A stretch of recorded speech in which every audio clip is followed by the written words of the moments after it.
Olvídate de lo que sabes sobre medicina. Olvídate de tus libros de ciencia, de las fórmulas complejas, de los microscopios potentes. Olvídate de la química que te dice exactamente cómo reacciona cada molécula y de la biología que te explica cómo funciona cada célula de tu cuerpo. Quiero que, por un momento, dejes todo eso a un lado. Porque miles de personas, a lo largo de más de un siglo y medio, afirman que una simple agua, tan común como la que sale del grifo de tu casa, aunque encontrada en un lugar remoto, un rincón perdido del mundo, puede hacer algo que la ciencia, tu ciencia, considera absolutamente imposible: curar lo incurable. Al instante. Sin explicación lógica. Imagina esto: un tumor desaparece en segundos. Una ceguera de años se disipa. Una parálisis se desvanece y de repente una persona que no caminaba lo hace. Todo, según ellos, por beber o bañarse en este simple líquido. La ciencia, esa herramienta formidable que hemos creado para entender el universo, para desmantelar misterios, para traer luz donde antes solo había oscuridad, mira estos testimonios y dice: no. Esto no cuadra. El agua es H2O. Sus propiedades están claras. No puede hacer esto. Entonces, ¿quién miente? ¿Son esas miles de voces, esos miles de testimonios, producto de una fantasía, de una desesperación tan profunda que les hace ver lo que no existe? ¿O estamos tú y yo, con toda nuestra lógica y conocimiento, ante el mayor desafío a esa misma lógica, a esa misma ciencia que la historia haya registrado? Estamos ante un evento que no solo no entendemos, sino que rompe nuestras reglas fundamentales de cómo funciona el mundo. Para empezar a desentrañar este enigma, tenemos que retroceder en el tiempo. Mucho. Más de 160 años. Nos situamos en Francia, en las faldas majestuosas de los Pirineos. Un lugar que, en 1858, no era famoso por nada. Era simplemente un pequeño pueblo llamado Lourdes. Piensa tú en esa época. No había hospitales modernos al alcance de todos, ni vacunas universales, ni antibióticos. La enfermedad era una sombra constante. Un resfriado podía complicarse fatalmente. Una herida pequeña podía gangrenarse. La tuberculosis, el cólera, la viruela, eran amenazas reales y a menudo mortales. La vida era dura, especialmente para los pobres. Y en Lourdes, la mayoría era pobre. Gente que trabajaba la tierra, que hacía trabajos manuales, que vivía al día. Imagina tú nacer allí, en ese contexto, donde la esperanza a menudo residía más en la fe o en los remedios caseros que en la medicina, que era cara y a menudo inefectiva. Donde la muerte era una vecina demasiado frecuente. Donde las enfermedades crónicas, esas que hoy quizás controlamos con pastillas, significaban un sufrimiento constante sin alivio. Y en este lugar, y en este tiempo, aparece ella. Una niña. Su nombre era Bernadette Soubirous. Una niña que no destacaba en absoluto. De hecho, era lo contrario. Era, en muchos sentidos, invisible para el mundo. Una de esas vidas humildes, marcadas desde el principio por la dificultad. Bernadette venía de una familia que había caído en la ruina más absoluta. Su padre, antes molinero, lo había perdido todo. Estaban tan desesperados que, durante un tiempo, tuvieron que vivir en lo que antes había sido una prisión, un calabozo frío y húmedo, cedido temporalmente porque no tenían donde más caerse muertos. Piensa tú en eso, vivir en una antigua cárcel. Esa era su realidad. Pobreza extrema. Y no solo eso. Bernadette era una niña frágil. Desde muy pequeña, sufría de asma crónica. Una enfermedad que la dejaba sin aliento, que limitaba su capacidad para trabajar o incluso jugar como otros niños. Imagina tú la sensación de no poder respirar bien, día tras día, desde que tienes memoria. Eso era parte de su vida. Era una niña enferma, además de pobre e invisible. Su educación formal era prácticamente nula. No sabía leer. No sabía escribir. Le costaba incluso aprender el catecismo más básico. No era lo que llamaríamos una niña lista en el sentido académico. Era simple. Quizás, para algunos, un poco lenta. Una niña que no te imaginarías que pudiera inventar una historia compleja o engañar a las autoridades. Pero quizás esa misma simplicidad la hacía vulnerable, ¿no crees? ¿Vulnerable a la fantasía? ¿Vulnerable a ser influenciada? Así era Bernadette. Una entre muchas niñas pobres y enfermas de la época. Nada en su vida, en su apariencia, en su intelecto, sugería que fuera a ser alguien importante. Nada indicaba que su nombre sería conocido por millones de personas en todo el mundo, ligado a uno de los misterios más persistentes de la historia moderna. Pero entonces, tú lo sabes, las cosas cambiaron. Ella afirmó que vio algo. Algo que nadie más veía. En la gruta de Masabielle, un hueco en la roca cerca del río, un lugar sucio y húmedo que se usaba como refugio para animales. Allí, según ella, se le apareció una señora. Una figura luminosa, bella, que no se parecía a nadie que ella hubiera visto antes. Y esta señora, en una de esas apariciones, le dio una instrucción. Una instrucción que, para cualquiera con sentido común, sonaría extraña, quizás ridícula. Le dijo que fuera a beber y a lavarse en la fuente. El problema era que no había ninguna fuente allí. Solo barro. Solo tierra. Pero Bernadette, según su relato, obedeció. Cavó con sus manos en el suelo embarrado. Y al principio solo encontró más barro. Agua turbia, sucia. La gente que la veía, porque, claro, sus visiones ya empezaban a llamar la atención, aunque fuera por lo excéntricas que parecían, se reía de ella. Una niña cavando en el barro, buscando una fuente que solo ella decía que existía. Parecía la confirmación de que estaba loca o de que era, en el mejor de los casos, una pobre ilusa. Pero, y aquí está el nudo del misterio, de ese agujero en el barro empezó a brotar agua. Poca al principio, turbia. Pero luego, cada vez más y más clara. Se convirtió en un manantial. Una fuente. La misma fuente cuya agua miles de personas, a lo largo de décadas, afirmarían que los curó. Así que, detente un momento y piensa tú conmigo. Una niña pobre, enferma, sin educación. En un pueblo olvidado y en una época de desesperación. Afirma ver una aparición. Esa aparición la lleva a cavar en el barro. Y de ahí surge un manantial cuya agua, supuestamente, desafía todas las leyes naturales que tú conoces. ¿Cómo es posible que un agua, simplemente agua, pueda hacer esto?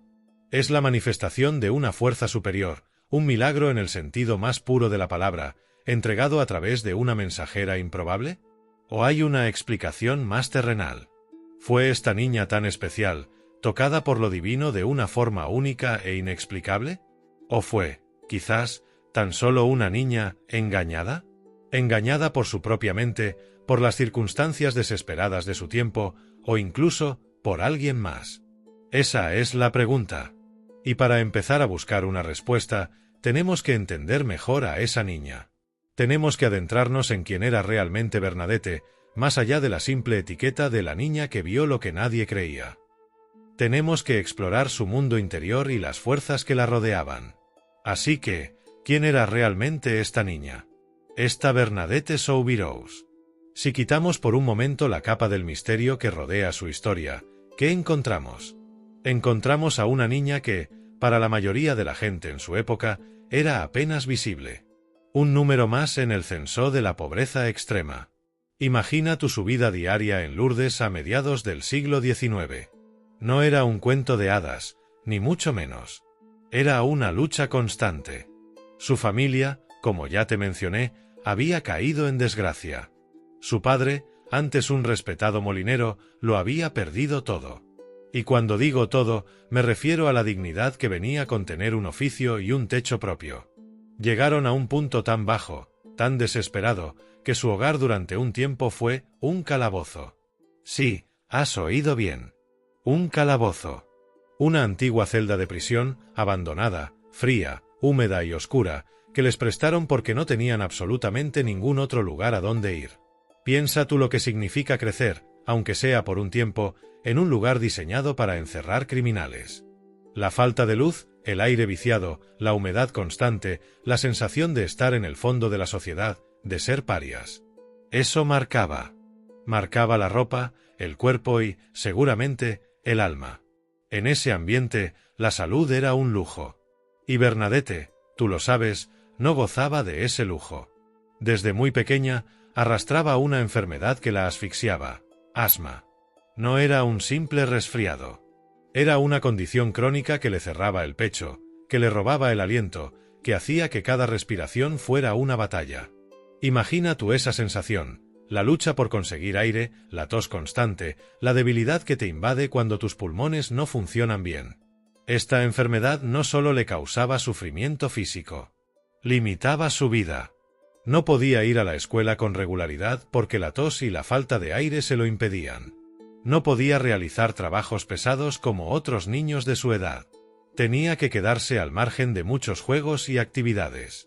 Era una niña marcada por su fragilidad, por su dificultad para simplemente respirar en un mundo que exigía fuerza para sobrevivir.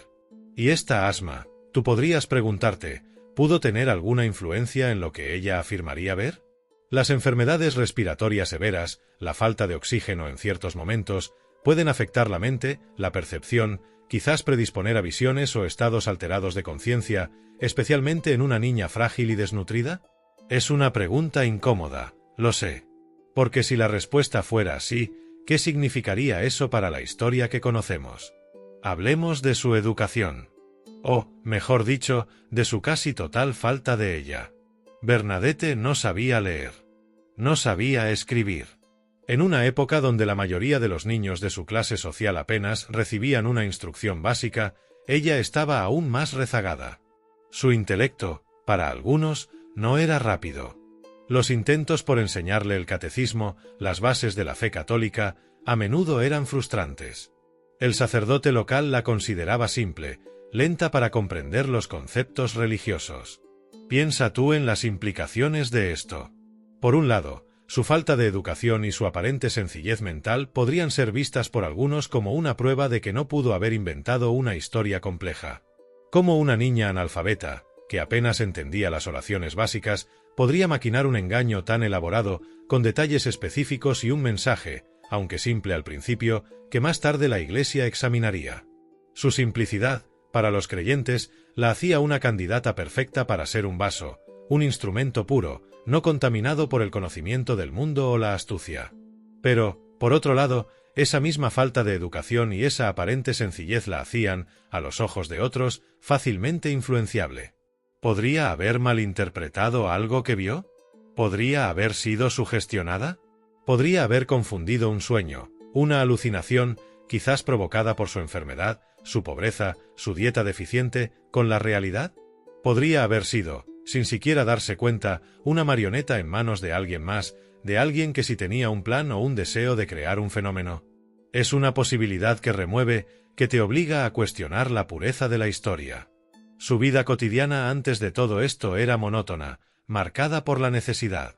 A menudo, sus padres, que no podían permitirse mantenerla, la enviaban a trabajar con otras familias en los alrededores, pastoreando ovejas o ayudando en las tareas domésticas, a cambio de comida y un techo.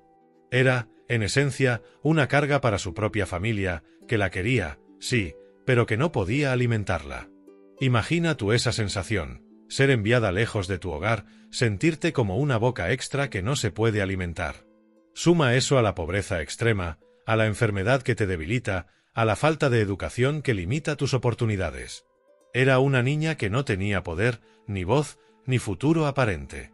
Una más entre los millones de desposeídos del siglo XIX. Una niña invisible. Y es precisamente por eso que surge la pregunta. La gran, incómoda pregunta. Si ella era tan insignificante a los ojos del mundo, tan frágil, tan poco notable, ¿por qué ella? ¿Por qué una señora celestial, una figura que, si existía, debía ser de una grandeza inmensa, se manifestaría ante esta niña, en un calabozo abandonado, en un pueblo sin importancia? ¿Estaba esta niña, quizás de forma inconsciente, buscando atención? ¿Era su historia una forma, desesperada o no, de escapar de la miseria, de volverse visible en un mundo que la ignoraba? ¿Era una manifestación de su deseo de ser especial, de ser importante, de tener un propósito que su dura vida no le ofrecía? ¿O, por el contrario, fue precisamente su pureza, esa inocencia no contaminada por el cinismo o el conocimiento del mundo, lo que la hizo la testigo perfecta? ¿Eligió esa señora a la más humilde, a la más simple, a la más sufriente, precisamente para demostrar que lo divino se revela donde menos lo esperamos y a través de aquellos que el mundo desprecia? Esta es la paradoja de Bernadette Soubirous. Su propia biografía, su pobreza, su enfermedad, su falta de educación, todo ello puede ser interpretado de dos formas radicalmente opuestas. Puede ser visto como la prueba de su autenticidad, de que solo una persona así, libre de las complejidades del mundo, podría recibir un mensaje puro. O puede ser visto como la explicación terrenal, la causa fundamental de una ilusión, un error o incluso un engaño involuntario. Para empezar a entender qué es más plausible, tenemos que adentrarnos en el momento exacto en que su vida y la historia de Lourdes cambió para siempre. Tenemos que explorar esa primera visión en la gruta. Un evento que, desde el principio, fue recibido con una mezcla de incredulidad, burla, para unos pocos, un atisbo de algo inexplicable. Tenemos que ver cómo el mundo reaccionó cuando esta niña invisible afirmó que había visto algo que desafiaba toda explicación racional. Hemos hablado de quién era Bernadette antes de que el mundo, o al menos su pequeño mundo en Lourdes, se enterara de su nombre. Una niña frágil, pobre, analfabeta.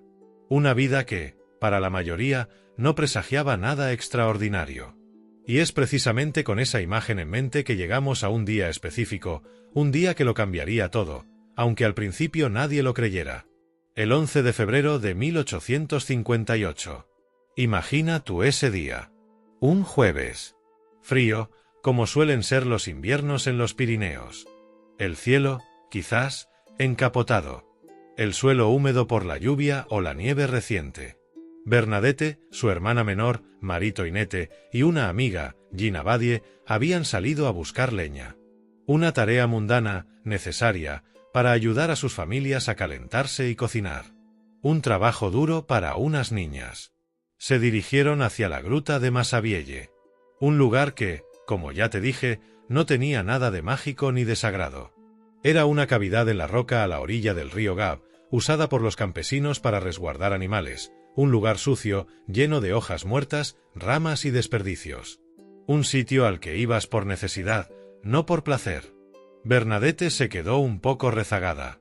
Su asma le dificultaba seguir el paso de las otras dos, que ya cruzaban el riachuelo helado que llevaba a la gruta. Mientras se preparaba para cruzar, o quizás esperando un momento para recuperar el aliento, fue entonces cuando, según su propio relato, escuchó algo.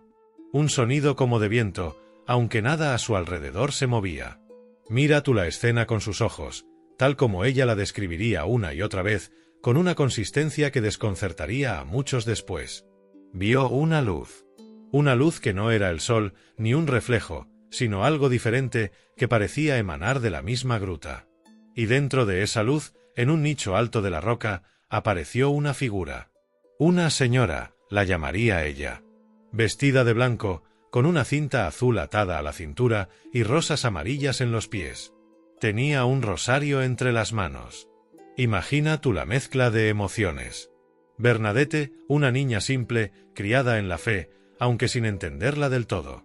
Seguramente sintió asombro, quizás miedo ante algo tan fuera de lo común. Ella describiría una sensación que la paralizó, que le impidió moverse o hablar al principio. Luego, logró rezar el rosario que llevaba consigo, uniéndose a la señora, quien, según ella, también pasaba las cuentas sin mover los labios, solo los dedos. Al terminar, la señora desapareció. La luz se fue. Y Bernadette quedó allí, temblando, sola en la gruta. Sus compañeras, mientras tanto, no habían visto ni oído absolutamente nada. Nada. Para ellas, Bernadette simplemente se había quedado quieta un rato, quizás tosiendo o recuperándose de su asma. Cuando le preguntaron qué le pasaba, ella, abrumada, les contó lo que había visto, haciéndoles prometer, por favor, que no se lo dirían a nadie. Piensa tú en la fragilidad de ese secreto. 2 niñas y una experiencia tan increíble. Por supuesto, el secreto duró menos que un suspiro. Al regresar al pueblo, la historia salió. Y la reacción fue inmediata, abrumadora y, para Bernadette, brutal. Su madre, Louise, fue de las primeras en reaccionar. ¿Qué pensarías tú si tu hija, una niña enferma y con fama de no ser muy avispada, llega a casa con una historia de una señora en la gruta? Louise se enfureció. Pensó que Bernadette estaba mintiendo. ¿Por qué mentir así? ¿Para llamar la atención? ¿Para evitar trabajo?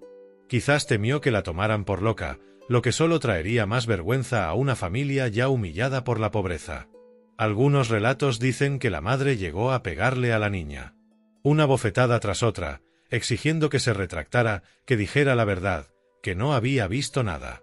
Imagina tú ese momento. Ser golpeada por tu propia madre por decir algo que tú sabías, o creías saber, que habías visto. El padre, François, estaba desconcertado, quizás resignado. Más problemas. Más motivos para que la gente lo señalara. Los vecinos, los vecinos. En un pueblo pequeño, las noticias vuelan. Y esta noticia era jugosa, absurda, ridícula. La pequeña Bernadette, la que vivía en el calabozo, la que no sabía leer, ¿ahora veía visiones? La gente se burlaba. Se reía de ella a sus espaldas y a veces, de frente. Pobre niña, la enfermedad le ha afectado la cabeza, decían unos con lástima fingida. Seguro que inventa cosas para que la gente le haga caso, decían otros con desprecio. Piensa tú en la presión. Una niña de 14 años, aunque frágil, ya no era una bebé, sola, contra el mundo. Su familia la presiona para que se calle. Sus amigos y vecinos se ríen de ella. Pero ella seguía afirmando lo mismo. Con una calma y una consistencia que, para algunos, era desconcertante, y para otros, simplemente la señal de una mente perturbada o de una mentirosa muy obstinada. Las autoridades civiles pronto se enteraron. El comisario de policía, el señor Jacomet, la llamó a su oficina. Imagina tú entrar a una comisaría siendo una niña pobre y analfabeta, y que un hombre con uniforme, que representa la ley y el orden, te interrogue, te presione, intente confundirte. Jacomet la amenazó con la cárcel si no dejaba de decir tonterías, si no se retractaba de su cuento. Quería evitar que esto se convirtiera en un circo, en una fuente de superstición o de desorden público. El clero tampoco la apoyó al principio. El párroco de Lourdes, el abbé Peyramale, un hombre recto y prudente, era sumamente escéptico. Las visiones no eran algo común y podían ser producto de la imaginación, del demonio o de la enfermedad. Le exigió a Bernadette una prueba. Si esa señora era real, si era de origen divino, debía hacer algo extraordinario. Le pidió que le dijera a la señora que, si quería ser creída, debía hacer que el rosal silvestre que había en la gruta floreciera en pleno invierno. Una prueba imposible, pensaría él. Una forma de demostrar que todo era una invención. Bernadette llevó el mensaje a la gruta en su siguiente visita. Se lo transmitió a la señora. Pero el rosal siguió como estaba, sin florecer. Otra razón más para dudar de ella, para reírse, para que las autoridades se sintieran justificadas en su escepticismo. A pesar de todo esto, a pesar de la rabia en casa, las burlas en la calle, las amenazas de la policía y el descreimiento del sacerdote, Bernadette siguió volviendo a la gruta. Una y otra vez. Las apariciones continuaron. No fue solo una. Fueron 18 en total, a lo largo de varios meses. Cada visita, un acto de desafío silencioso. Y aquí es donde el misterio se profundiza y donde la pregunta te golpea. ¿Por qué? ¿Por qué esta niña, que ya tenía una vida lo suficientemente difícil, insistiría en una historia que solo le traía problemas? ¿Por qué no se calló, no se retractó, no inventó otra excusa para explicar sus ausencias? Habría sido lo más fácil. Habría acabado con la presión, con el ridículo, con las amenazas. Estaba tan profundamente convencida de lo que había visto, de la realidad de esa señora y de su mensaje, que nada de este sufrimiento externo podía hacerla dudar o mentir. ¿Era su persistencia la prueba irrefutable de una verdad interna que no podía negar? Oh, piensa tú en la otra cara de la moneda. ¿Había algo más? ¿Algo más allá de la simple convicción? ¿Había, quizás, un elemento de terquedad? ¿Una extraña satisfacción en ser el centro de atención, incluso si era atención negativa? ¿O había algo más oscuro, quizás una influencia que la obligaba a seguir adelante a pesar del coste personal? Su insistencia, contra toda lógica y todo instinto de supervivencia social, fue lo que impidió que la historia muriera en ese febrero frío. Fue lo que, poco a poco, empezó a sembrar una semilla de duda en algunos y una chispa de esperanza en otros.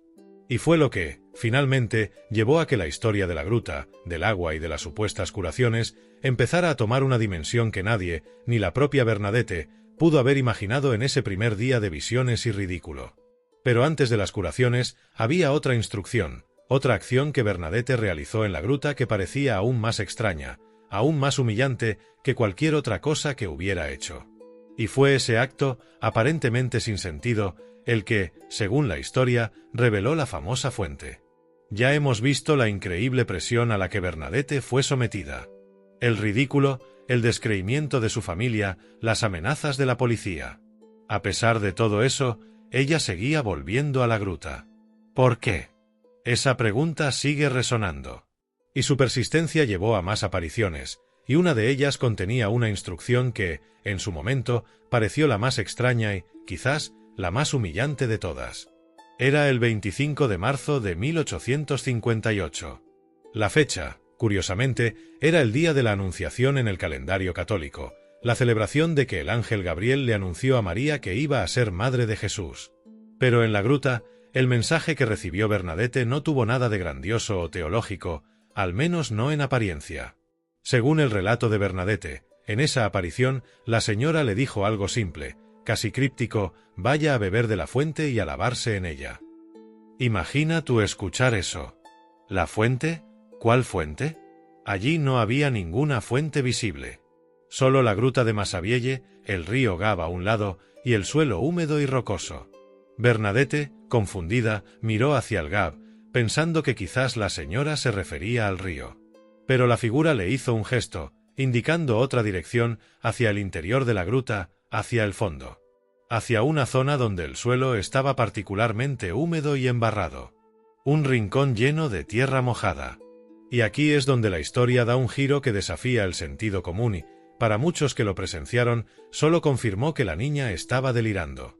Bernadette, con esa obediencia extraña que parecía guiarla, se arrodilló en el suelo embarrado, en el lugar que la señora había señalado. Y empezó a cavar. No tenía una pala ni una herramienta. Solo sus manos. Sus pequeñas manos de niña, que ya sufrían por el frío y el trabajo duro, empezaron a rascar la tierra, a apartar el barro, a hacer un pequeño agujero en el suelo. Imagina tú la escena si hubieras estado allí, entre la pequeña multitud de curiosos que ya, para entonces, a veces la seguía a la gruta, esperando ver, ¿qué? ¿Un milagro? ¿Una confirmación de su locura? Ver a esta niña, la misma de las visiones, arrodillada en el barro, hurgando en la tierra como un animal. ¿Qué pensarías tú?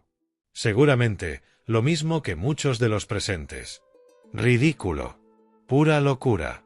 La confirmación definitiva de que la pobre Bernadette no estaba viendo una aparición divina, sino que estaba perdida en sus fantasías, o peor aún, completamente desquiciada. Y lo que encontró al principio no ayudó en absoluto a cambiar esa percepción. Al cavar un poco, solo salió más barro. Agua turbia, sucia, mezclada con tierra. Un charco de lodo. Y entonces, en un acto que desconcertó aún más a los testigos, Bernadette hizo lo que, según ella, la señora le había ordenado. Intentó beber de esa agua turbia. La llevó a sus labios, embarrándose la cara. Intentó lavarse, o al menos mojarse el rostro, con ese lodo. Piensa tú en el espectáculo. Una niña cubierta de barro, bebiendo agua sucia de un agujero que ella misma había cavado. La risa de los presentes. Las miradas de lástima. Los comentarios cínicos. Ahí tienen la fuente milagrosa, diría alguno con sarcasmo. La humillación para Bernadette debió ser inmensa. Estaba haciendo algo que parecía absolutamente absurdo, algo que la hacía ver como tonta, como insalubre, como realmente enferma mentalmente. ¿Por qué, si la señora era tan pura, tan luminosa, le pediría que hiciera algo tan indigno, tan embarazoso? ¿Era una prueba? ¿Una forma de ver si obedecería incluso la instrucción más irracional? ¿O simplemente era todo un malentendido? ¿Una niña confundida actuando por impulso en un lugar donde, por casualidad, había algo de humedad? Pero aquí es donde el relato se vuelve aún más intrigante, y donde la posibilidad de algo más allá de la locura o la coincidencia empieza a inquietar incluso al escéptico. Porque, según los testimonios, después de que Bernadette cavara y el agua fangosa apareciera inicialmente, algo empezó a suceder. De ese pequeño agujero en la tierra, el agua comenzó a fluir con más fuerza. Y, gradualmente, el lodo se fue arrastrando, el agua se fue aclarando. En cuestión de horas, o quizás un poco más, los relatos varían en el tiempo exacto, pero la percepción fue de una aparición relativamente rápida tras la acción de Bernadette. Lo que era un charco de barro se convirtió en un pequeño manantial. Un hilo constante de agua clara que brotaba del suelo. La fuente. La fuente que, tú lo sabes, se haría famosa en todo el mundo. Este fue el momento. El acto absurdo de cavar en el barro, seguido por la aparición de agua donde no la había antes. ¿Cómo interpretas tú esto? Era la instrucción de la señora una orden divina precisa, que guió a Bernadette al punto exacto donde un manantial subterráneo, quizás bloqueado o desconocido, podía ser liberado con una simple intervención? ¿Era el acto de Bernadette el desencadenante físico, guiado por lo sobrenatural, para que el agua aflorara? ¿O fue, como el escéptico podría argumentar, una simple coincidencia geológica? Quizás había una pequeña veta de agua justo bajo la superficie en ese punto. Quizás las recientes lluvias habían aumentado el nivel freático. Quizás el acto de cavar, por muy primitivo que fuera, simplemente ayudó a que esa agua contenida encontrara una salida. Una coincidencia fortuita que, a los ojos de los pocos que estaban empezando a creer o de los desesperados que necesitaban creer, fue inmediatamente interpretada como un milagro directamente relacionado con las visiones de la niña. Piensa tú en la carga emocional de ese momento. Para los creyentes, ver el agua clara brotar de la tierra después de que la niña obedeciera la orden de la señora debió ser una confirmación asombrosa, un signo tangible de que algo sagrado estaba ocurriendo. Para los que se burlaban, debió ser desconcertante, quizás embarazoso, tener que explicar cómo esa fuente apareció justo ahí, justo después de su ridículo. Pero, dejando a un lado las creencias, ¿qué fue objetivamente? ¿Fue el brote de esa fuente un evento que desafía las explicaciones naturales? ¿O es un fenómeno geológico que, si bien oportuno, tiene una explicación perfectamente lógica, aunque quizás compleja, que en 1858 simplemente no podían entender? La aparición de esta fuente, justo después de la acción aparentemente loca de Bernadette, añadió una nueva capa al misterio. Ya no se trataba solo de visiones que nadie más veía. Ahora había algo físico, tangible, agua. Y pronto, muy pronto, se empezaría a hablar de que esta agua no era solo agua. Se empezaría a decir que tenía propiedades extraordinarias. Que curaba. Pero esa afirmación, tú lo sospechas, traería consigo un nuevo torbellino de controversia, esperanza y, sobre todo, muchísimas preguntas incómodas. ¿Y esas preguntas serían respondidas alguna vez por completo? La fuente había brotado del barro. Un hecho extraño, inesperado, que siguió al acto aún más extraño de Bernadette de cavar con sus propias manos. Pero el agua por sí sola, incluso si su aparición era peculiar, no habría convertido a Lourdes en lo que es hoy. Lo que realmente encendió la llama, lo que atrajo a las multitudes, lo que elevó la historia de una niña con visiones a un fenómeno de proporciones asombrosas, fueron las afirmaciones. Las afirmaciones de que esa agua curaba. No curaba un simple dolor de cabeza. No aliviaba una tos leve. Las afirmaciones hablaban de curaciones radicales, espectaculares, que dejaban boquiabiertos a quienes las presenciaban. La gente, desesperada por la enfermedad que la medicina de la época no podía remediar, empezó a usar esa agua. La bebían. Se lavaban con ella. Y pronto, los rumores, y luego los testimonios directos, comenzaron a extenderse como la pólvora. Alguien había metido su mano paralizada en el agua, y de repente, podía mover los dedos, el brazo. Otro, con la vista perdida, se lavó los ojos, y dijo que podía ver. Imagina tú la escena en la gruta en los días y semanas siguientes a la aparición del manantial. La noticia, aunque ridiculizada por muchos, despertaba una chispa de esperanza en los corazados, en los que no tenían nada que perder. Comenzaron a llegar, primero unos pocos, luego decenas, luego cientos. Enfermos de todo tipo. Tuberculosos, paralíticos, ciegos, personas con tumores visibles, con heridas que no cerraban. Un desfile de sufrimiento humano concentrado en torno a un pequeño manantial en una gruta. La gente se empujaba para acercarse al agua. Llenaban botellas, sumergían miembros enfermos, se lavaban el rostro, bebían con avidez. Era un espectáculo de fe, sí, pero también de desesperación pura, de una necesidad vital de aferrarse a cualquier atisbo de posibilidad. Y en medio de esta marea de esperanza y miseria, surgieron las historias. Las primeras, las que causaron verdadero revuelo. Se habló de Catherine Latapie, una mujer de un pueblo cercano que sufría de una parálisis en la mano derecha a causa de una caída. Tenía los dedos rígidos, incapaz de usarlos. Fue a la gruta el 1 de marzo, se dice, y sumergió su mano en el agua helada. Según los relatos, al sacarla, su mano estaba curada. Podía mover los dedos libremente. Imagina tú ese momento. La sorpresa, la alegría, la incredulidad de los que la conocían. Luego, el caso de Louis Bourriet, un picapedrero que había perdido la vista de un ojo años atrás en una explosión en la mina. Su ojo estaba dañado, sin visión. También fue a la gruta y se lavó el ojo con el agua. Y afirmó que recuperó la vista. De repente, podía distinguir objetos, ver formas. Un hombre que era ciego, ahora veía. Piensa tú en el impacto de una afirmación así. ¿Cómo podía el agua, simple agua, reparar el daño físico de una explosión? Hubo más casos reportados en esas primeras semanas. Blaisette Soupenne, una mujer con una úlcera ocular severa, dijo que el agua le limpió el ojo y le devolvió la salud. Gente con problemas de movilidad, con dolores crónicos, con enfermedades respiratorias, todos afirmando haber experimentado una mejoría o una curación total tras usar el agua. Lo que hacía que estas afirmaciones fueran tan impactantes y tan difíciles de ignorar o explicar eran varias cosas.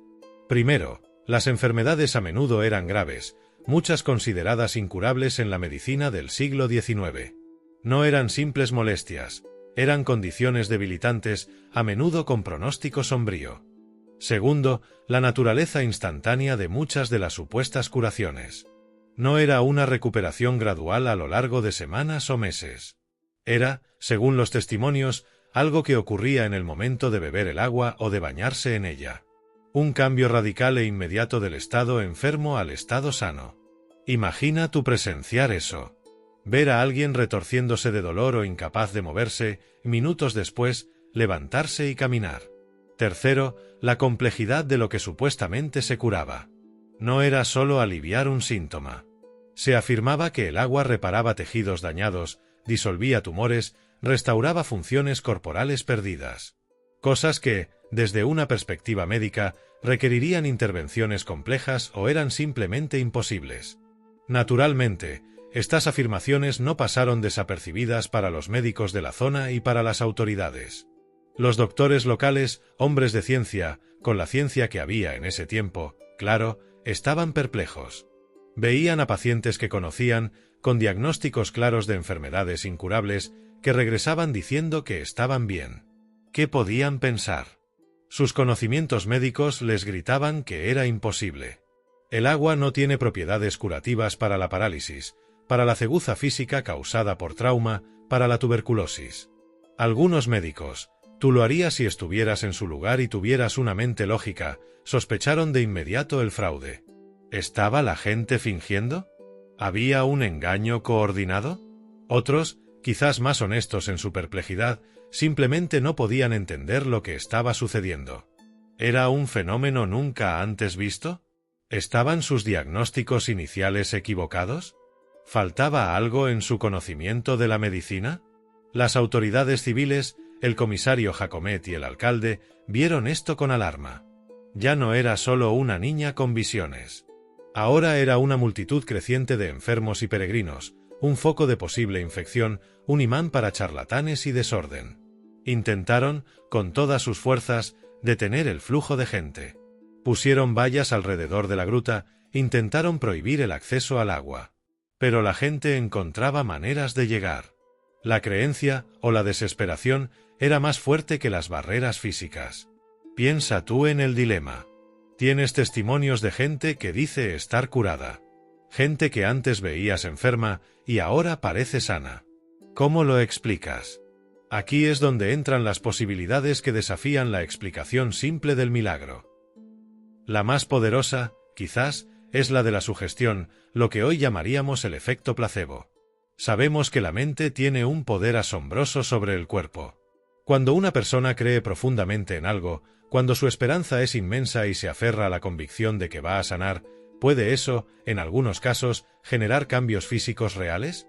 Quizás no reparar un tejido dañado, pero sí aliviar el dolor, relajar músculos contraídos, mejorar funciones que estaban parcialmente bloqueadas por factores psicológicos o nerviosos. En una época de fe profunda y desesperación médica, en un lugar que se estaba convirtiendo en un imán de creencia gracias a la historia de Bernadette, ¿pudo la sugestión colectiva amplificar este efecto placebo a niveles extraordinarios? Otra posibilidad es la remisión espontánea. Aunque rara, a veces, ciertas enfermedades mejoran o desaparecen sin explicación médica conocida. Es posible que algunos de los casos atribuidos al agua de Lourdes fueran simplemente remisiones espontáneas que, por coincidencia, ocurrieron después de que la persona usara el agua. Y, por supuesto, la coincidencia se interpretaría inmediatamente como causa-efecto. También está la posibilidad del diagnóstico erróneo o la exageración. ¿Fueron todas las enfermedades tan graves como se decía? ¿Podrían algunos paralíticos haber sufrido de condiciones psicosomáticas que respondieron a la sugestión masiva? ¿Podrían algunos ciegos haber tenido problemas de visión parciales o de origen nervioso que mejoraron con la relajación o la creencia? Y no podemos descartar, por desagradable que sea pensarlo, el fraude.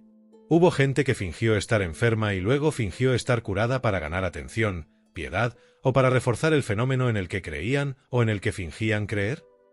En medio de la multitud y la emoción, ¿era fácil para algunos engañar a los observadores inexpertos? Así que, volvemos a la pregunta central de este capítulo, esa que debe resonar en tu mente mientras evalúas las afirmaciones. La gente, tú lo oíste en los relatos, dijo que se curó. Pero, ¿eran esos casos reales de sanación médicamente inexplicable de un milagro que desafía la ciencia? ¿O fueron, al menos en parte, producto de la poderosa sugestión de la fe en un lugar sagrado, manifestaciones de una histeria colectiva magnificada por la desesperación de una época sin soluciones médicas efectivas? La aparición de estas supuestas curaciones transformó el fenómeno de Lourdes de la visión de una niña a un asunto de vida o muerte para los enfermos. Y obligó a las instituciones establecidas, tanto la Iglesia como el Estado, a tomar una postura más seria. Ya no podían simplemente ignorar a Bernadette o reírse de ella. Ahora tenían que enfrentarse a una multitud creciente de creyentes y a unas afirmaciones de curación que, explicadas o no, estaban ocurriendo. Y esa investigación oficial, ese escrutinio institucional, añadió otra capa de complejidad y de controversia a la historia que seguía desarrollándose. ¿Cómo investigaron? ¿Qué encontraron? ¿Y podemos confiar en sus conclusiones? Las supuestas curaciones estaban ocurriendo. O al menos, se estaban reportando a un ritmo que era imposible de ignorar. Ya no era solo la historia de una niña con visiones extrañas. Era un fenómeno que movilizaba a la gente, a los enfermos, a los desesperados. Creaba esperanza, sí, pero también desorden, controversia y un enorme quebradero de cabeza para las autoridades, tanto civiles como religiosas. Y ante esto, la Iglesia Católica, una institución milenaria acostumbrada a la cautela y al escrutinio, no podía quedarse de brazos cruzados. Tenían que investigar.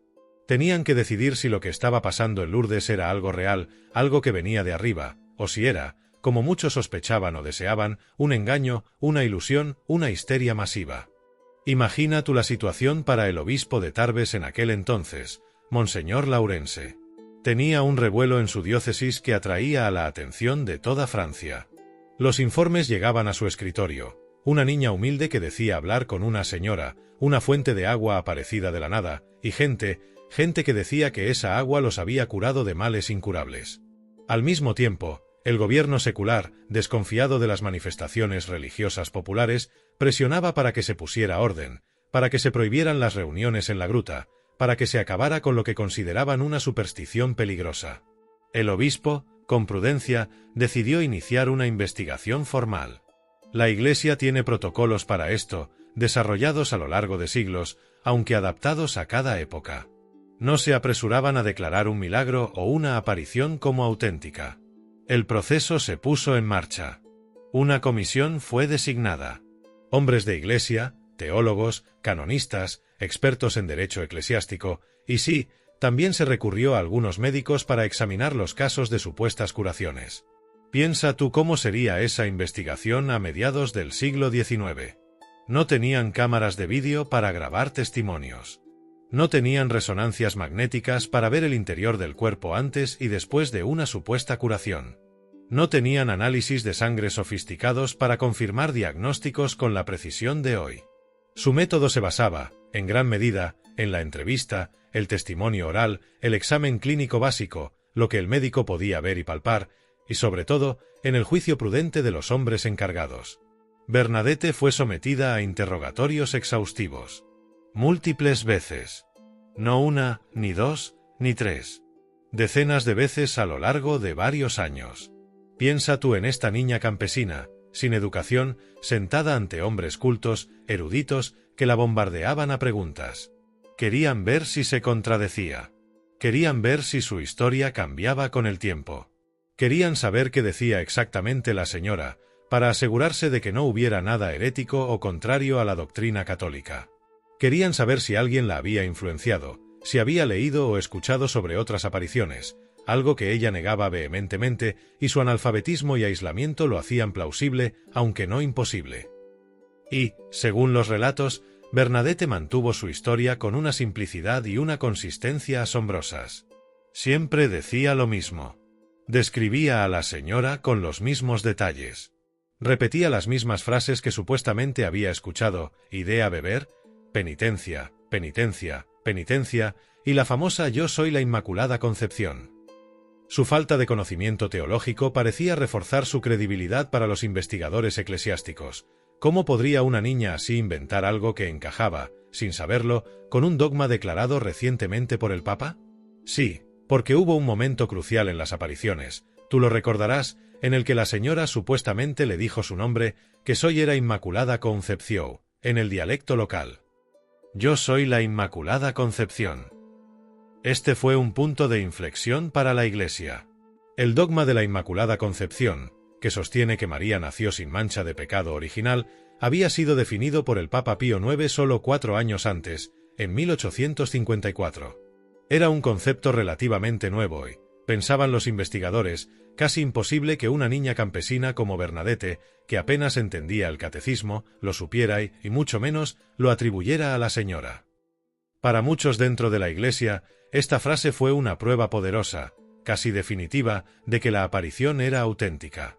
Pero tú, con una mente más crítica, no podrías preguntarte si esa frase, ese dogma recién proclamado, estaba en el aire, quizás comentado en sermones o en conversaciones, y la niña lo absorbió y lo integró inconscientemente en su experiencia. Es una posibilidad incómoda. Además de interrogar a Bernadette, la comisión entrevistó a testigos. Hablaron con personas que la habían visto en trance durante las apariciones. Y, crucialmente, hablaron con aquellos que afirmaban haber sido curados. Se les pidió que describieran sus enfermedades antes y después.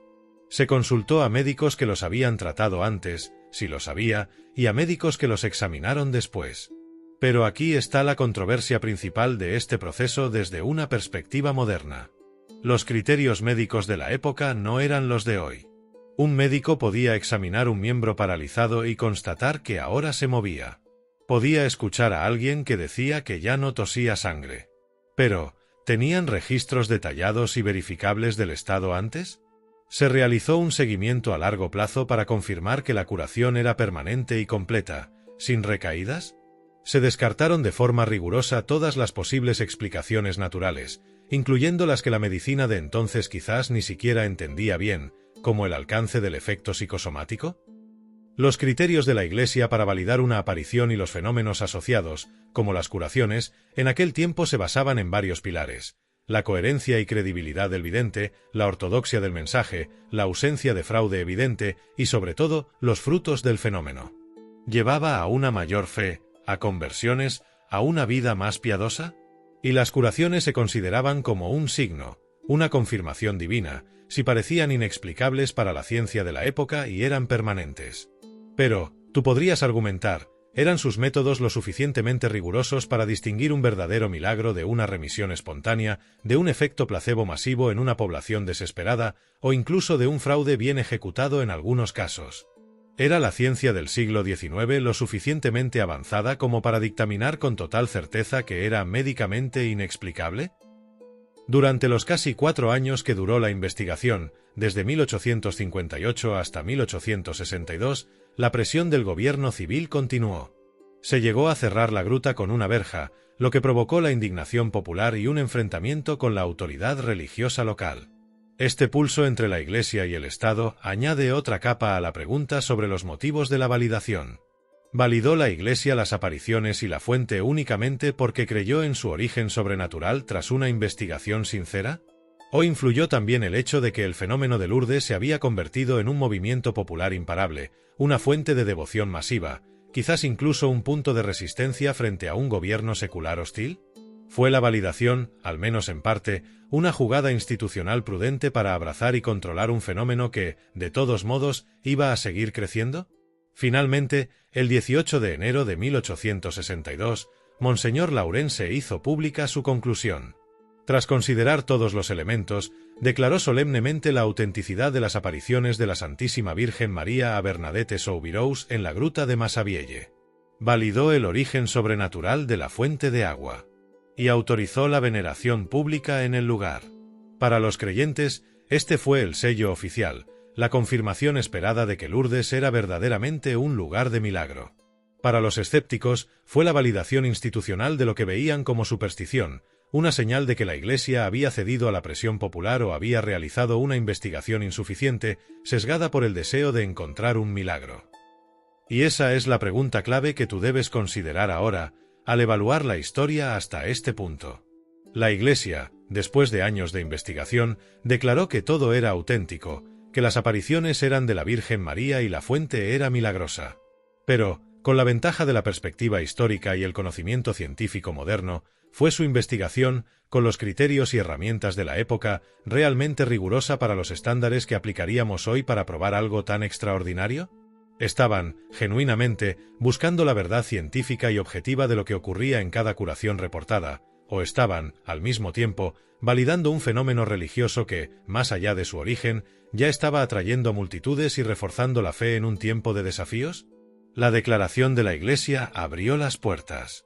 Lourdes se convirtió oficialmente en un santuario.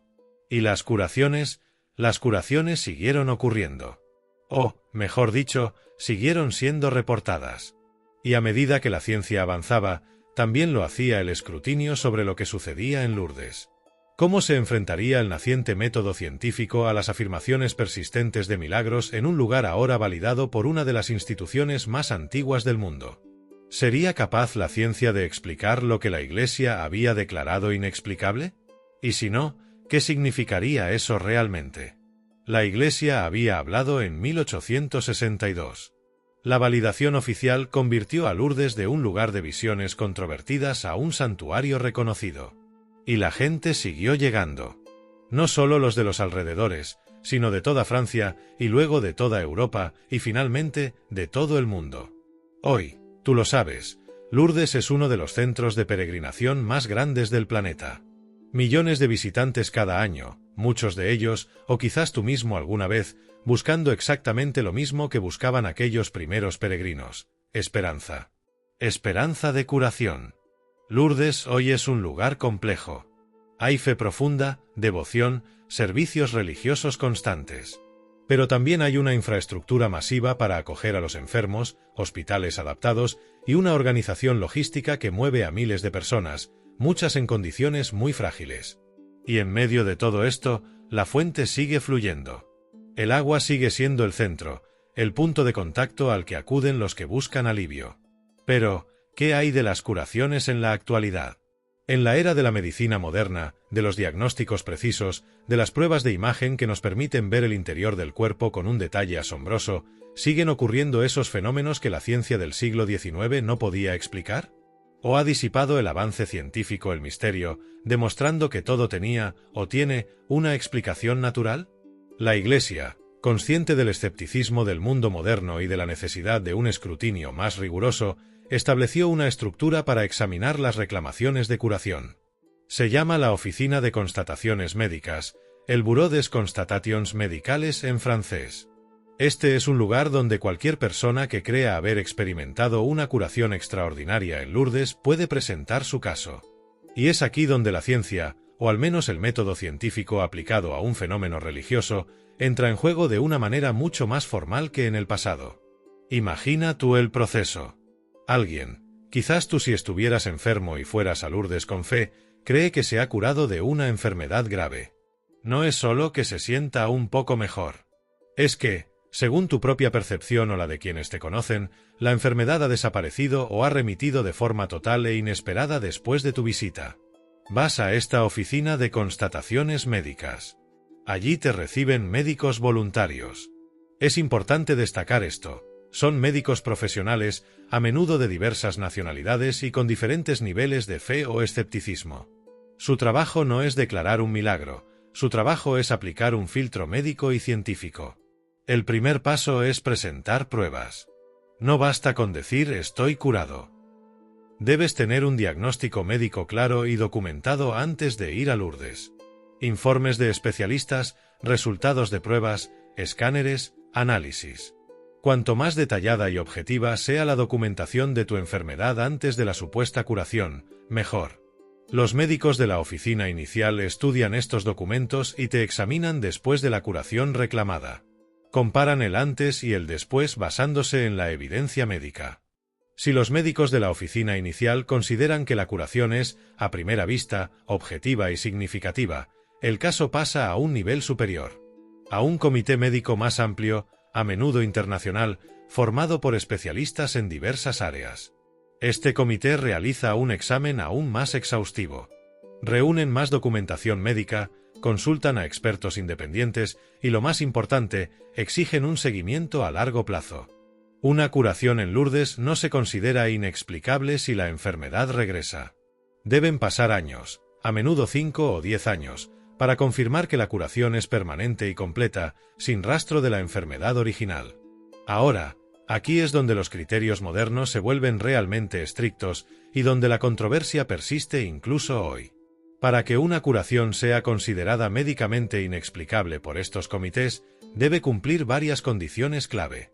Primero, la enfermedad original debe haber sido diagnosticada con absoluta certeza, utilizando métodos médicos objetivos antes de la curación reclamada. Segundo, la enfermedad debe haber sido grave, con un pronóstico desfavorable o considerada incurable o muy difícil de tratar con los medios científicos actuales. Tercero, la curación debe ser completa. No una mejoría parcial, sino una remisión total de los síntomas y signos de la enfermedad. Cuarto, la curación debe haber sido instantánea o al menos muy rápida. No un proceso gradual de recuperación que podría explicarse por la evolución natural de la enfermedad o los efectos retardados de un tratamiento. Quinto, la curación no debe ser atribuible a ningún tratamiento médico que el paciente haya recibido. O, si recibió tratamiento, debe demostrarse que este tratamiento había sido ineficaz antes de la curación en Lourdes. Y sexto, como te mencioné, la curación debe ser permanente, sin recaída de la enfermedad tras un seguimiento prolongado. Piensa tú en lo exigente de estos criterios. Requieren documentación médica rigurosa, el testimonio de médicos que trataron al paciente antes y después, y años de observación. No es una simple declaración de fe, es un intento de aplicar la metodología científica para descartar todas las explicaciones naturales conocidas.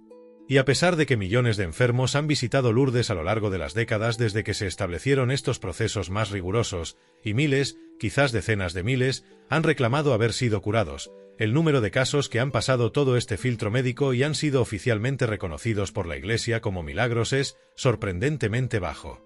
En más de 160 años, solo se han reconocido alrededor de 70 curaciones como médicamente inexplicables por la ciencia actual y validadas como milagros por la autoridad eclesiástica correspondiente. 70. Comparado con millones de visitantes y miles de reclamaciones, es un número minúsculo. Y aquí llegamos a la pregunta fundamental, esa que resuena hoy con tanta fuerza como en el siglo XIX, pero con un nuevo matiz. Incluso hoy, con médicos serios investigando, con criterios estrictos, con la capacidad de documentar el antes y el después mucho mejor que en la época de Bernadette, Hay, tú lo ves en las estadísticas oficiales, un pequeño número de casos que, según el conocimiento médico actual, no tienen una explicación científica conocida. Personas con diagnósticos documentados de enfermedades graves e incurables que se recuperan de forma completa, instantánea y permanente sin explicación aparente. Entonces, la pregunta se vuelve: ¿es el hecho de que la ciencia actualmente no pueda explicar estos 70 y tantos casos suficiente para llamarlos milagros? ¿Es la ausencia de una explicación científica en este momento la prueba de una intervención sobrenatural? Algunos dirán, sí, por supuesto. Si después de aplicar todo nuestro conocimiento, toda nuestra tecnología, todo nuestro método científico, no podemos encontrar una causa natural para una curación que cumple todos esos criterios, ¿qué otra cosa podría ser sino un milagro? Para ellos, médicamente inexplicable es, en la práctica, sinónimo de intervención divina. Pero otros, tú podrías ser uno de ellos con una mente orientada a la ciencia y la lógica, replicarían, no. Que la ciencia aún no haya encontrado la explicación no significa que no exista una explicación natural. Simplemente significa que nuestro conocimiento actual tiene límites. Piensa tú en todas las enfermedades que no entendíamos hace 50, 100 años y que hoy sí podemos tratar o curar. ¿Acaso aquellas remisiones que ocurrían entonces y que parecían inexplicables eran milagros? ¿O simplemente fenómenos biológicos que la ciencia de la época no podía desentrañar? La remisión espontánea sigue siendo un área de investigación activa en algunas enfermedades. El efecto placebo, tú lo sabes, sigue sorprendiendo a los investigadores por su poder en ciertas condiciones. Las interconexiones entre el cerebro, el sistema inmunológico y el resto del cuerpo aún no se comprenden del todo. ¿Podrían estos casos de Lourdes, incluso los que pasan los filtros más estrictos, ser simplemente ejemplos rarísimos y extremos de fenómenos naturales que la ciencia todavía no ha logrado explicar por completo? ¿Es médicamente inexplicable la admisión de un milagro, o es la honesta declaración de que, en este punto de nuestra historia, la ciencia se encuentra con un misterio que espera ser resuelto? Esta es la encrucijada a la que nos enfrentamos hoy al mirar a Lourdes y sus curaciones. No es tan simple como creer o no creer sin más. Es sopesar la evidencia, las afirmaciones, el proceso de escrutinio médico y luego confrontarlo con los límites de nuestro propio conocimiento científico. ¿Son esos 70 y pocos casos la prueba irrefutable de lo sobrenatural, flotando en un mar de miles de reclamaciones no probadas? ¿O son simplemente los puntos ciegos actuales de una ciencia en constante avance? La historia de Bernadette y el agua que supuestamente cura, tú lo ves, no ha concluido en términos de explicación. Sigue siendo un desafío. Un desafío a la ciencia, a la razón y a la forma en que entendemos el mundo. Y nos deja, en última instancia, con la pregunta más personal de todas.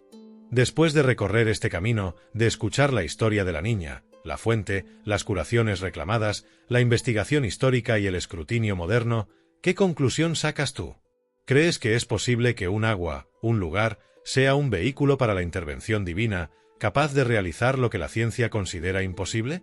¿O crees que toda la historia, fascinante y conmovedora como es, puede, y quizás un día será, explicada completamente por las leyes de la naturaleza que aún no hemos descubierto en su totalidad?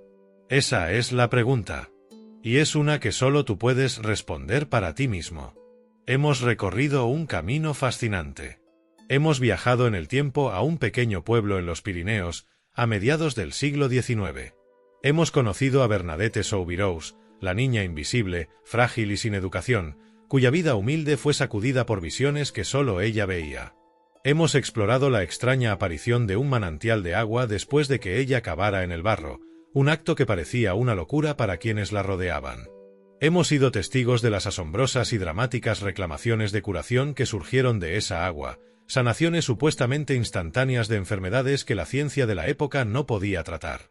Hemos analizado la reacción institucional, el escepticismo inicial, la investigación eclesiástica de casi 4 años y, finalmente, la validación oficial que convirtió a Lourdes en un santuario. Y hemos mirado a Lourdes hoy, con sus millones de visitantes y su sofisticado proceso médico que, a pesar de los avances científicos, todavía encuentra un pequeño número de casos que no puede explicar completamente. Es una historia increíble, tú lo reconoces, llena de elementos que parecen sacados de otra época, de otro reino. pero está anclada en hechos históricos, en testimonios recopilados, en un manantial que sigue fluyendo y en expedientes médicos, tanto antiguos como modernos, que intentan dar sentido a lo que, o bien desafía la razón, o bien expande nuestra comprensión de lo posible. Y aquí es donde llegamos a la esencia misma del misterio que rodea a Lourdes. Es un lugar donde dos paradigmas chocan frontalmente. Por un lado, tienes el paradigma de la fe. Millones de personas, a lo largo de más de 160 años, han puesto su esperanza y su creencia en Lourdes. Para ellos, la historia de Bernadette es real, las apariciones son genuinas manifestaciones de lo divino, el agua es un vehículo de la gracia de Dios, y las curaciones son milagros auténticos, pruebas de que hay fuerzas en el universo que trascienden las leyes naturales tal como las conocemos.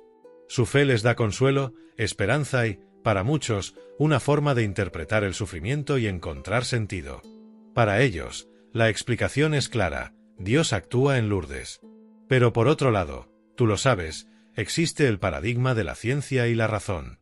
Este paradigma busca explicaciones basadas en la evidencia empírica, en las leyes de la física, la química y la biología. Desde esta perspectiva, la historia de Bernadette puede ser vista a través de lentes diferentes. Sus visiones, quizás, como resultado de su frágil salud o estado psicológico, la aparición de la fuente como un fenómeno geológico natural, quizás una coincidencia oportuna o resultado de una acción humana, cavar en un lugar propicio. Y las curaciones como efectos del placebo, remisiones espontáneas, diagnósticos erróneos o exagerados, o incluso, en algunos casos, como fraudes. Desde esta óptica, la falta de explicación científica actual para unos pocos casos no es prueba de un milagro, sino simplemente una brecha en nuestro conocimiento que la ciencia, con el tiempo, espera cerrar. Es la honesta admisión de todavía no lo entendemos, no la aceptación de lo sobrenatural. Piensa tú en la tensión entre estas dos visiones. Ambas parten de los mismos hechos históricos. Existió Bernadette, apareció una fuente, se reportaron curaciones, hubo investigaciones. Pero la interpretación de esos hechos, el significado que se les da, es radicalmente distinto. Para unos, son signos de lo divino. Para otros, son fenómenos naturales, quizás raros o incomprendidos, pero naturales al fin y al cabo. Hemos visto que incluso con el riguroso proceso médico de hoy en día, un pequeño número de curaciones en Lourdes son catalogadas como médicamente inexplicables. Un número minúsculo, es cierto, en comparación con los millones que han ido buscando un milagro. Pero un número que, para los creyentes, habla alto y claro. ¿Cómo explicas tú que una enfermedad grave, con un diagnóstico confirmado y un pronóstico sombrío, desaparezca de forma completa, instantánea y permanente sin que la ciencia actual pueda ofrecer una razón? Para la fe, esa ausencia de explicación es precisamente el espacio donde reside el milagro. Pero, y aquí vuelve la pregunta que te desafía, ¿es suficiente que algo sea médicamente inexplicable hoy para declararlo un milagro? ¿Qué pasará si, dentro de 50 o 100 años, la ciencia descubre mecanismos biológicos o neurológicos, quizás relacionados con la conexión mente-cuerpo, con la autosanación o con la epigenética, que puedan explicar algunos de estos casos, incluso los más asombrosos? ¿Dejarían entonces de ser milagros? ¿O el milagro reside precisamente en la oportunidad de la curación, en que ocurriera en ese lugar y en ese momento para esa persona, independientemente del mecanismo final? Lourdes persiste como un lugar de misterio porque nos obliga a confrontar los límites. Los límites de la ciencia para explicarlo todo ahora mismo. Los límites de la razón para aceptar lo que parece imposible. Y los límites de la fe para ofrecer pruebas que satisfagan a quienes solo confían en la evidencia empírica. La historia de Bernadette y el agua de Lourdes no te da una respuesta fácil. Te presenta los hechos, las interpretaciones, las preguntas sin resolver y te deja a ti, como individuo, con la carga de decidir qué crees. ¿Qué pesa más para ti? ¿El testimonio de fe de millones, validado por una institución con su propia lógica y sus propios criterios? ¿O la necesidad de una explicación científica que, aunque incompleta hoy, sigue buscando respuestas en el mundo natural? La niña vio algo que nadie creía. Y a raíz de eso, surgió un fenómeno que sigue desafiando nuestra comprensión. Después de haber conocido su historia en detalle, de haber explorado las reclamaciones de curación y el escrutinio al que han sido sometidas a lo largo del tiempo, ¿qué crees tú ahora? ¿Crees en el agua que cura? ¿Es un milagro que desafía fundamentalmente la razón y las leyes que rigen nuestro universo?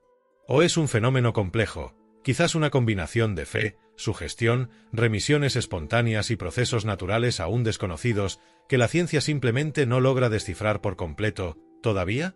El misterio de Lourdes yace en esa pregunta no resuelta. Y la respuesta, en última instancia, solo reside en tu propia mente y en tu propio corazón. ¿Dónde encuentras tú la explicación? Nos encantaría saber tu opinión. Después de ver este vídeo, de reflexionar sobre la historia y los argumentos, ¿qué conclusión personal has sacado? ¿Qué crees que realmente sucede en Lourdes? Comparte tu perspectiva en los comentarios de abajo. Y si este viaje por el misterio de Lourdes te ha parecido interesante y te ha hecho pensar, considera suscribirte al canal para explorar juntos otros enigmas que desafían nuestra comprensión del mundo. Tu reflexión es parte del legado de este misterio.